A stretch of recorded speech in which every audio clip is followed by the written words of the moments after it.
Hi, welcome to Indian fire brand TV. సరదాగా ఒక video మనుషులు, మనస్తత్వాలు, కుతంత్రాలు, అసూయలు ఇవి ఎలా ఉంటాయనేది రోజు ఎంత కాదనుకున్నా సరదాగా రీల్స్ కూడా చాలా తెలివితేటలుగా పెడతారు కాబట్టి నవ్వు చాలా మంచిది కాబట్టి ఆరోగ్యం. కొంత తెచ్చి పట్టుకుని పార్కుల్లో నడిచి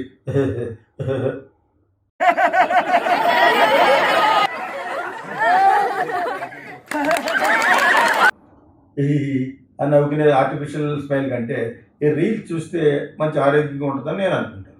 తెల్లారి గట్లా చూస్తాను, నవ్వుకుంటారు ఒక గంట సేపు, గంట కంటే ఎక్కువ చూస్తాను. న్యూస్తో పాటు, ఇంటర్నేషనల్ న్యూస్తో పాటు ఈ రీల్స్ చూస్తూనే ఉంటాను. చాలా చాలా బాగా చేస్తూ ఉంటారు యాక్చువల్గా. ఓకే, చాలా చాలా బాగుంటాయి యాక్చువల్గా. అది అన్ని అన్ని భాషల్లో చూస్తాను యాక్చువల్గా నేను. సో బాగుంటాయి ఆల్ ఓవర్ ఇండియా. ఇప్పుడు ఒక దాంట్లో వచ్చినా ఇంకో దాంట్లో కలిపి కొట్టేస్తాను. ఏదైనా ఒక లాంగ్వేజ్లో బాగా సూపర్ హిట్ అయింది అనుకోండి, ఆడెవడో ఈ మధ్య ఓటీపీ అని ఏదో పట్టుకొస్తాడు కొరియర్, ఓటీపీ చెప్పమంటాడు అనమాట. ఓటీపీ అంటది. అది కాదు, ఫోన్లో చూసి చెప్పి ఓటీపీ అంటాడు అనమాట. ఫోన్లో చూసి ఓటీపీ అంటది. ఒక కందు అంటాడు అనమాట, అక్కడ వెళ్ళి పడుతుంది. ये लो आपका पार्सल। ओटीपी बोलो। ओटीपी अपने फोन में देख के बोलो। ओटीपी तुम्हारे पैर छू सकता हूँ? అది కొంచెం రూత్లెస్గా ఉన్నా కూడా చాలా సరదాగా ఉంది. పడిపోయిన తర్వాత అమ్మాయి ఫేస్ అది చాలా మంది కాపీ కొట్టేస్తారు. అలా ఒకటి కాదు, చాలా చాలా. ఈ మధ్యన ఇంకొక వీడియో బాగా చెప్తాడు అతను. అన్నీ అన్నీ బాగుంటాయి, అందరూ బాగుంటాయి. చాలా పల్లెటూరు భాషలో మాట్లాడి చాలా అందంగా చెప్తాడు అనమాట. సో వాడు ఒకటి పెట్టాడు. ఏమంటే అటు రాయల్ ఎన్ఫీల్డ్ మంచి వెహికల్ ఒకటి బుల్లెట్ కొనుక్కునే స్టేటస్లో పెట్టాడు. పెట్టిన తర్వాత మన్నాడు నుంచి వాడికి ఎంతోమంది చూడడం, వాట్సాప్లోనో అన్నీ చూస్తున్నారు, లైక్లు గీక్లు అన్నీ వస్తున్నాయి, చాలా బాగా హ్యాపీ ఫీల్ అవుతున్నాడు. అనుకునే టైంలో వాడికి అనారోగ్యంగా వచ్చిందట. జ్వరం, జలుబు ఒకటి కాదు, మొత్తంలో ప్రపంచంలో ఎన్నో చెందేదని ఫ్లూ జ్వరాలు ఉంటాయి, మొత్తం వచ్చేసిందట. సో ఇది అందరు డాక్టర్ల దగ్గరికి వెళ్ళి చూపిస్తున్నాడు, లేదా ట్యాబ్లెట్లు ఇస్తున్నారు, అది చేస్తున్నారు, అంత అయిపోతుంది, అయినా తగ్గట్లేదట. వాళ్ళ ఊర్లో చివరి ఎవడో స్వామీజీ ఒకటి ఉంటే ఆ స్వామీజీ దగ్గరికి వెళ్ళాడట. వెళ్తే వాడు చెవులేది చెప్పాడట వీడికి, పో అని చెప్పేసి, నీకు దృష్టి ఏదో ఉందని చెప్పేసి పంపిన తర్వాత మన్నాడు స్టేటస్లను ఒక యాక్సిడెంట్ అయిపోయిన వెహికల్ బొమ్మ పెట్టి, నేను కొన్నాను కదా ఈ మధ్య చాలా సంతోషంగాను, రాయల్ ఎన్ఫీల్డ్ బుల్లెట్ తుక్కు అయిపోయింది, యాక్సిడెంట్ అయిపోయి చాలా బాధగా ఉందని పెట్టాడట. దానికి కూడా చాలామంది లైక్ చేశారండి అయిపోయారు. ఆ మన్నాడు నుంచి జ్వరం లేదు, జలుబు లేదు, ఫ్లూ లేదు, ఏం లేదు, మొత్తం తగ్గిపోయినాయట. The moral of the story is, నువ్వు హ్యాపీగా ఉన్నావని తెలిస్తే నీ మీద నువ్వు పోవాలి అని ఇండైరెక్ట్గా పూజలు కూడా చేసేవాడు ఉంటారు, క్షుద్ర పూజలు. మా ఊర్లో మాకు ఒక ఉన్నాడు, ఆడు గురించి చెప్పకుండా ఎందుకు మాట్లాడంటే పూర్ఖత్వం. పూజలు చేస్తాడట, అక్కడి నుంచి పూజలు చేసి క్షుద్ర పూజలు చేసేస్తాడు అనమాట, ఏదో అయిపోవాలి అందరికీ. సో చేసే అన్యాయాలు ఫిజికల్గా చేస్తూ ఆడు చుట్టుపక్కల ఉన్నా కూడా చెప్తున్నారు ఫోన్ చేసి. ఇంకా ఆడి గురించి వదిలేడు అస్తమాను. అసలు ఎందుకు చెప్తున్నాను, ఆడి గురించి, ఆడి మంచి గురించి చెప్తున్నాను. అందరూ పోతారు. ఈ పోయే లోపల ఒక మంచి చేసిపోవాలి, కానీ చెడ్డ చేసిపోయి మంచి చేసేది ఫోటోలు తీయించేసుకుని దాంట్లో ఏం చేసుకుని అది కాదు. మంచి నిజంగా హృదయపూర్వకంగా మంచి చేయాలి. భగవద్గీతలో చెప్పినా, బైబిల్లో చెప్పినా ఈ చేతితో చేసిన సహాయం ఈ ఎడం చేతికి కూడా తెలియకుండా చేయాలి. అలా కాదు, ఈ మధ్యన ప్లాట్ఫామ్ మీద కూర్చున్న అమ్మ ఒక అడుక్కుని ఆవిడ ఎవరో ఉంటారు, ఈ కుర్రాళ్ళందరూ జనజీవులు వెళ్ళిపోయి భోజనం పెడుతున్నట్టుగా ఇలా తిరుగుతూ ఉంటారు. తాళి కట్టినప్పుడు ఫోటో తీసుకున్నట్టుగాను. ఏంటిది స్టూపిడ్స్. చేస్తే హృదయపూర్వకంగా చేయాలి. సో ఇది పక్కన పెడితే ఎంతగా మోటార్ సైకిల్ బుల్లెట్ యొక్క స్టోరీ మీకు అర్థమైంది కదా. వాడు ఎప్పుడైతే నేను దెబ్బ అయిపోయాను అని అన్నాడు, అప్పటి నుంచి ఈ నగర సత్యాన్ని నేను యూట్యూబ్ వచ్చిన కొత్తలోనే తెలుసుకున్నాను, ఫేస్బుక్ వచ్చిన కొత్తలోనే తెలుసుకున్నాను. నాకు ఫేస్బుక్ ఓపెన్ చేసిన 10-15 సంవత్సరాల క్రితం ఎప్పుడో ఫేస్బుక్ ఓపెన్ చేసిన ఒక అమ్మాయి, నాకు మంచి సింగర్ అమ్మాయి యాక్చువల్గా. వాళ్ళ హస్బెండ్ చంద్రశేఖర్ అని ఒక ప్రొఫెసర్ అనమాట, వెరీ ఇంటెలిజెంట్ మ్యాన్. అతని వైఫ్ మంచి సింగర్, బ్రాహ్మణ అమ్మాయి అనమాట, అపర్ణ అని. తనే ఓపెన్ చేయించింది నాకు, సోషల్ మీడియాలో మీరు ఉండాలని చెప్పేసి. అదే అపర్ణ చాలా కాలం తర్వాత నన్ను మీరు ఎక్కడికో వెళ్ళిపోయారు చెప్పేసి అడిగేది యాక్చువల్గా. కానీ తనకి పాటలు పాడడానికి పెద్ద హెల్ప్ చేయలేకపోయాం, బికాజ్ క్లాసికల్ నోట్స్ రావాలి. నేనే కదా అతను మనిషి శర్మాలందరూ కూడా పరిచయం అమ్మాయికి యాక్చువల్గా. ఎందుకు చెప్పినట్టు అమ్మాయి గురించి సోషల్ మీడియా యొక్క ఇంపార్టెన్స్ చెప్పింది తనే నాకు మొట్టమొదటి చాలా కాలం. So whatever it is, ఆ సోషల్ మీడియాలో నేను మస్ట్ నేర్చుకుంది ఇదే. నువ్వు హ్యాపీగా, వెరీ హ్యాపీగా ఉన్నావు అని మట్టుకు బయటి వాడికి చెప్పావా, నువ్వు పడిపోయే వరకు నీ మీద దృష్టి ఉంటుందట. నువ్వు పోవాలని చూసేవాళ్ళు ఎక్కువ ఉంటారు. అందుకనే దీనికి హ్యాపీయేనా? హ్యాపీనా? నిజంగా హ్యాపీయా? మరి కొంపతీసి నువ్వు నిజంగా హ్యాపీగా ఉన్నావేంటి అని ఎక్స్‌ప్రెషన్‌లో ఒక థంబ్‌నెయిల్ పెట్టాను దీనికి. నాకెవడో ఈ మధ్యన నాతో సినిమా తీసేటప్పుడు కూడా ఎక్కడి నుంచో ఫోన్ చేశాడు. హ్యాపీయా? నాకు ఎక్కడ కలాలో అటు కాల్సింది. మామూలుగా అస్తమానం మాట్లాడితేనే ఏ విషయం ఉండదు. మంచి వ్యక్తి అయి ఉండొచ్చు కానీ 70 ఏళ్ళు వచ్చేసి దాటిపోయిన తర్వాత హ్యాపీయా? హ్యాపీ కదా నువ్వు? కొంపతీసి హ్యాపీ ఏంటి? ఆ ఎక్స్‌ప్రెషన్‌లో మాట్లాడితే చిరాకొచ్చి గట్టిగా మాట్లాడి పెట్టేశాను. ఏంటది? అంటే కోవిడ్‌లో కూడా కొంతమంది 2 సంవత్సరాలు మనం ఎవరికి దూరంగా ఉన్నాం కదా! కొంచెం ఎలోఫ్‌గా ఉన్నాం కాబట్టి, ఎవరెవరు ఎక్కడ పోతున్నారో తెలీదు కాబట్టి, నేనైతే ఎవరికి ఫోన్ చేసేవాడిని కాదు. బై మిస్టేక్ ఎవరన్నా ఫోన్ చేసి పలానా వాడు పోయాడని చెప్తే తప్పితే, నాకు ఎప్పుడో మనకి మొబైల్ పుట్టినప్పుడు తీసుకున్న నెంబర్ నాయి 2, 3 ఉన్నాయి నా దగ్గర. నేను మార్చను. నేను ఎవరికి భయపడవలసిన అవసరం లేదు. నేను ఎవరికి అన్యాయం చేయను. తెలిసి అన్యాయం చేయను. నో. నాకు చేసిన వాళ్ళకే నేను చేయలేదు మా ఊర్లో. చేయను. అందరూ పోతాం. పోయేటప్పుడు సుఖంగా పోవాలనేది నా ఫిలాసఫీ. సో, చేయను. ఎందుకు చేస్తారో అని అడుగుతానంతే. సో, ఆ విధంగా చేయను కాబట్టి ఆ నెంబర్‌లో మొబైల్ నెంబర్‌లు పాతయే ఉన్నాయి. 2 నెంబర్‌లు. ఆ నెంబర్‌కి ఎప్పుడో మొబైల్ పుట్టినప్పుడు తీసుకున్న నెంబర్‌లో వాళ్ళు మర్చిపోయి ఉంటారు నన్ను. కోవిడ్ అయిపోయిన వెంటనే 2022లోనో అనుకోకుండా కాలొచ్చేది. అప్పుడు నోట్ చేసుకున్న పేరొచ్చేది. ఎవడీడని. బాగున్నారండి అన్నారు. ఎప్పుడు చేసావేంటి? చాలా కాలం ఈ 15 ఏళ్ళో ఎంతో అయిందో ఇప్పటి వరకు చేయలేదు కదా! మళ్ళా ఎప్పుడు చేశారేంటి? అంటే కోవిడ్ కదా! బతుకున్నావో లేదో చూడడానికా?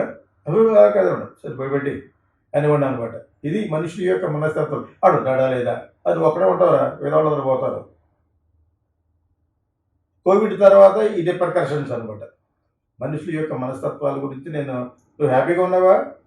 హ్యాపీగా ఉన్నాను" అన్నాను మొన్న ఎవడో హ్యాపీయేనా? అంటే అది 10 సార్లు అడుగుతావేంటి? నువ్వు ఇంకోళ్ళు ఎవరెవరో గొడవ పడతారు అది ఇంకా ఏం జరగలేదా అని అర్థం. దాని తర్వాత అతను నేను కట్ చేయలేదు. అతనే కట్ అయిపోయాడు. అతను నాతో ఒక సినిమా తీశాడు. Whatever it is I'm telling తప్పది. ఆ భాష ఏంటి? హ్యాపీ నువ్వు మందు కొట్టేసావు.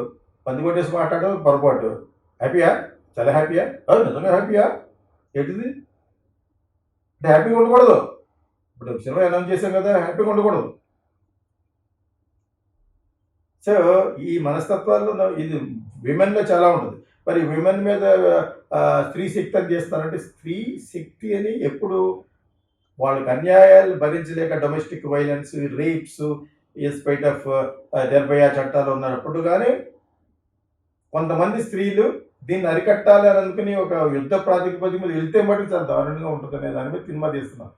అలాగని చెప్పేసి విమెన్ అందరూ చాలా గొప్పవాళ్ళని కాదు. లవర్‌ని చూసుకుని మొగుడిని చంపేసేవాళ్ళు ఈ మధ్య ఎన్ని కేసులు చూస్తున్నాం. పెళ్ళెందుకు చేసుకోవడం? ఎందుకు చంపేయడం? అటువంటి క్రూరులు, దుర్మార్గులు అన్ని జెండర్స్‌లో ఉన్నారు. మేల్‌లో ఉన్నారు, ఫీమేల్‌లో ఉన్నారు, స్త్రీలో ఉన్నారు, పురుషుల్లో ఉన్నారు. అంచేత నేను చాలా ఫ్యాక్చువల్‌గా అన్ని ఫ్యాక్ట్సే నమ్ముతాను. మోడర్న్ మిస్టరీస్ నమ్ముతాను. అక్కల్ట్ సైన్స్ అంటారు. క్షుద్ర సాహిత్యాన్ని నమ్ముతాను కానీ to what extent? To some extent. వాడు అక్కడ వచ్చిన పూజలు చేసేసి ఏదో విధంగా వాటికి వాడు ఎంట్రుకో అదేదో పట్టుకుని చేసేస్తే ఎంట్రుకు మొక్కుకోవడం బాగుంది.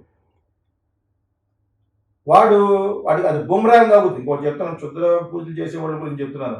మీకు అది బూమరాంగ్ అయిందనుకో రక్తంగా చచ్చిపోతావు. నువ్వు ఎలా చచ్చిపోతావు నీకే తెలియదు. Do not do that. చాలామంది ఉన్నారు ఇటువంటి వాళ్ళు కొంతమంది. వీళ్ళకి ఇదే పని. వాళ్ళు వేరే దున్నపోతుల్లో ఉంటారు, పని చేసుకోలేరు. ఇదే బొమ్మ చేయటం, పిండితో డై చేయటం, ముళ్ళు గుచ్చడాలు. ఇక్కడ ఉంది, మెక్సికోలో కూడా ఉంది. రెడ్ ఇండియన్స్‌కి ఇది బాగా తెలుసు.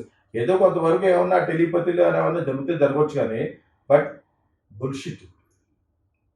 So, whatever it is. దీని మీద పెద్ద పెద్ద నావెల్సే రాశాడు యండమూరి వీరేంద్రనాథ్. అది పక్కన పెడితే హ్యాపీగా ఉన్నావా ఇది ఎందుకు పెట్టారంటే మనుషుల యొక్క మనస్తత్వాలు అంతే. ఏ ఫీల్డ్ ఆ ఫీల్డ్ అని కాదు, అన్ని ఫీల్డ్‌లోనూ. నువ్వు బాగున్నట్టు వాడికి కొంచెం తెలిస్తే కళ్ళలో నిప్పు పోయించుకుంటాడు. Especially women. అందమైన గాజులు వేసుకుందనుకోండి, ఆ పక్క దానికి వచ్చేస్తుంట బుసబుస. అదేదో చిక్కు ముక్కు రైలు పాటలో వాడికి ప్రభుదేవకి ఇక్కడి నుంచి పొగొచ్చేస్తూ ఉంటుంది. ఆ విధంగా వచ్చేస్తుంది విమెన్‌కి, మెన్‌కి కూడా. సో దయచేసి నేను నీతులు చెప్పిన సూక్తి ముక్త వాళ్ళు చెప్పిన ప్రవచనాలు చెప్పిన నాకు ఇష్టం ఉండదు. వినేవాడు ఉంటే వినేవాడికి చెప్పేవాడికి వినేవాడంటే లోపు. నేను ఐ డోంట్ డూ దట్. ప్రవచనాలు, నీతులు, బొంగు, సూక్తి ముక్తాలు చెప్పను. నేను నాకు తెలిసిన సరదాగా చెప్తున్నాను. ఎవరినే ఫాలో అవ్వమని చెప్పట్లేదు. ఇది మనస్తత్వాలు, ప్రస్తుతం ఉన్న మనస్తత్వాలు. ఒకడు హ్యాపీగా ఉంటే ఇంకొకటి చూడలేడు. 150% కరెక్ట్. ఏదో 0.5% ఆధ్యాత్మిక చింతనలో ఉన్నవాడు చెప్తే వాడు కూడా అంతే. వాళ్ళు అంతే, వాళ్ళు పైకి రావడానికే చూసుకుంటారు. ఎప్పుడన్నా విన్నారా సద్గురు మాటలు వాళ్ళ మాటలను? నెక్కళ్ళు అంటారు అనమాట. వేళాకోళంగా మాట్లాడతాడు. ఎవడో మాట్లాడుతుంటాడు టీవీ ఫేవాడు, నేలకోళంగా మాట. నేలకోళం ఎందుకు మాట్లాడు? మాట్లాడు, విను. అనవసరం నవ్వుతూ ఉంటాడు అని చెప్పేసి. Rajneesh is not like that. Rajneesh speaks from his heart, very ఫ్రాంక్గా మాట్లాడతాడు. అందుకని నాలాగే ఆయనలాగే నేను కూడా చాలా ఫ్రాంక్గా మాట్లాడతాను. ఇట్స్ అబౌట్ సెక్స్ కానివ్వండి, whatever it is. Is found of Rolex watches and also Rolls Royce cars. 100కి పైన రోల్స్ రాయ్స్ కార్స్ ప్రెసిడెంట్ ఇచ్చారట ఆ రజనీష్ పురంలో, యూఎస్లో పెట్టింది. యూఎస్ వణికిపోయింది. ఇటు రేపొద్దు యూఎస్ ప్రెసిడెంట్ అయిపోతాడు అని భయపడిపోయి అక్కడి నుంచి అందులో వాళ్ళే ఇతను స్లో పాయిజన్ చేసామని కోనా తీసుకొచ్చేసి కోనాలో చచ్చిపోయాడు. ఆ కూడా ఉండే శీలాన్ని కూడా అనుమానిస్తారు. అందుకే ఆ అమ్మాయి ఎక్కడికో సెటిల్ అయిపోయింది, ఎక్కడికి అయితే కొడతారని చెప్పేసి. సో ఇటువంటి అన్నీ జరిగి నేను I read completely Osho and also his philosophy చాలా బాగుంటుంది. ఆయన జోకులు చాలా బాగుంటుంది. సరదాగా చూడండి ఆయన జోకులు ఎప్పుడన్నా. ఈ has told one joke about Americans fuck అనే మాట ఎన్నిసార్లు వాడతారో ఒక రోజులో అని చెప్పేసి చాలా సరదా చూడండి. హిందీ రాకపోతే Rajnish speakings and comedy in English అనుకుంటే కూడా వచ్చేస్తుంది. ఒకప్పుడు వీడియో లేనప్పుడు, యూట్యూబ్ లేనప్పుడు ఆడియోలు వచ్చేవి. నేను ఆ రోజుల్లోనే ఆడియో కొనుక్కునేవాడిని అనమాట. కార్లో పెట్టుకుని వినేవాడిని cassettes. I love Rajneesh. So whatever it is, ఫ్రాంక్గా మాట్లాడి నిజం చెప్తే నమ్మరు, నిజం చెప్తే నిష్టం అనేది ఉంది. కానీ అయినా కూడా ఇక ఎంతకాలం అవుతాం? If you don't cannot tell truth, follow అవ్వమని చెప్పట్లేదు. నీతులు చెప్పినా సూక్తి ముక్తాలు అసలు చెప్ప. I don't like that. ఎవడన్నా వచ్చి నాకు ఫ్రీగా సజెషన్ ఇస్తే నేను అప్పుడప్పుడు యూట్యూబ్లో నా ఇందులో పెడతా ఉంటాను, ఫేస్బుక్లోనూ వాట్సాప్లో. నాకు సజెషన్ ఇవ్వకండి please. I don't like it. Me suggestion ఎవరికి కావాలి? వద్దు. నేను సజెషన్ అంటే నా కాన్షియస్కి దేవుడే ఇస్తాడు అంతే తప్పితే మీరెవరు నాకు సజెషన్ ఇవ్వడానికి ఇలా తీయండి, ఇలా తీస్తే బాగుంటుందండి, అలా ఉంటే బాగుంటుందండి, ఇవ్వడం చెప్పడానికి. స్టూపిడ్. Don't tell me. నాకు అసలు ఎవరో వద్దు. ఇచ్చిన మన్నాడాన్ని అన్ఫ్రెండ్ చేస్తాను ఫేస్బుక్లోను, ఇక్కడైతే బ్లాక్ చేసేస్తాను వాట్సాప్లో. అదేవిధంగా నేను ఇవ్వను. నేను నాకు జరిగిన ఎక్స్పీరియన్స్లో నేను తెలుసుకున్న జీవిత సత్యాల్లో ఒక కామెడీ కూడా చెప్పాను. హ్యాపీయా? అంత హ్యాపీయా? హ్యాపీయా? ఇటు నిజంగా హ్యాపీగా ఉన్నట్టు అలా ఉండకూడదే, ఏదో పెడదాం ఫిట్టింగ్ అనుకునే వాళ్ళే ఎక్కువ మంది ఉంటారు. సో ఈ చిన్న వీడియో చేయడానికి కారణం నాకు జరిగిన చెప్తున్నంత మీరు దాన్ని ఫాలో అవ్వమని కాదు. మిమ్మల్ని ఎవడన్నా హ్యాపీగా అడిగాడు అనుకోండి, మీరు పాజిటివ్గా తీసుకోండి, ఏం గుడిసిపోతారు.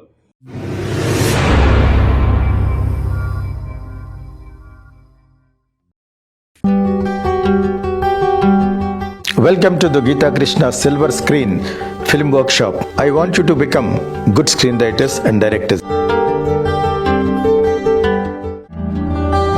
We'll make you a good actor.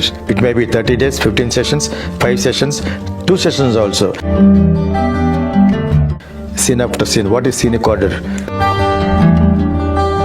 We'll make you a good actor. Come to us and learn screenwriting. Silver Screen Film Workshop.